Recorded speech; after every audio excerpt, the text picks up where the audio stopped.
Alrighty. Well, I guess to start with, I'm really starting this page because over the last 2 years, I went through the process of rebuilding my boat. I purchased it for $700. Bargained the guy down from 900, as you do when you get a Facebook special, Facebook Marketplace special. We started with what was, for all intents and purposes, a piece of shit. It hadn't seen a new coat of paint since it had been made. It had had some cheap plastic seats thrown in it. It had a motor that it obviously never came with. And for all intents and purposes, I didn't know how much longer the motor was going to last. What else? Everything was decrepit on it. Everything was falling apart. Even the little bimini top that somebody had thrown on, like, I'm guessing 5 or 10 years ago, that was just torn and tattered and barely holding in place. There's a few funny photos of when we first started mucking around with the boat. I had to test that it floated, was buoyant, before we even did anything to it. So there's a whole series of photos that we took, which I'll probably try and post up at some point or another, where we had the bimini up and we had it parked up alongside the dock over at, on the Georges River. I'm from Sydney.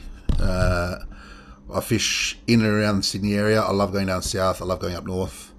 I hope one day to be able to take this passion and actually go further. I'd love to be able to do long trips to Queensland, out to WA, South Australia, and really experience in the comfortable environment of the boat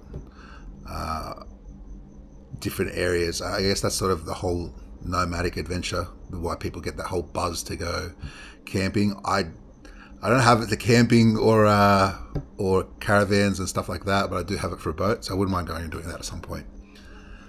Now, I guess the reason why I'm starting this page,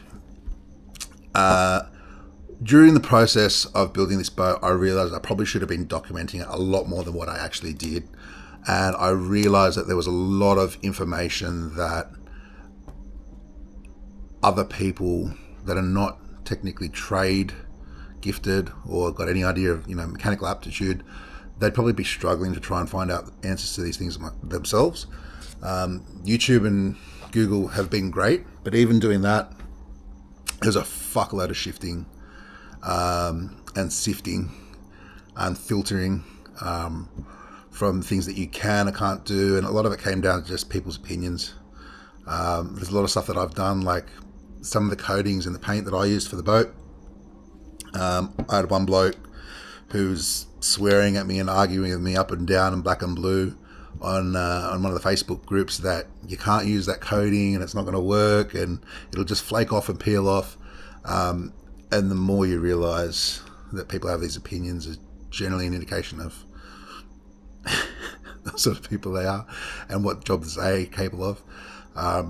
I've come to realise that anything that you want to do, you can do it. It doesn't matter whether it's building a boat, to painting a boat, to proving people who didn't think your vision was there to become a reality.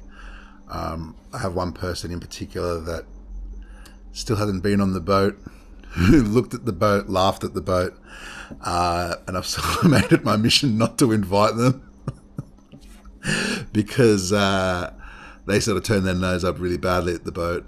And it was a big joy to be able to bring home hauls of fish, like I'd always imagined, once I got it and got it on the water. So yeah, I mean, it's stubborn by name, stubborn by nature. Stubborn is the name of the boat. Stubborn life is essentially my way of living. If somebody tells me I can't do something, I'm going to try and find a way to do it regardless.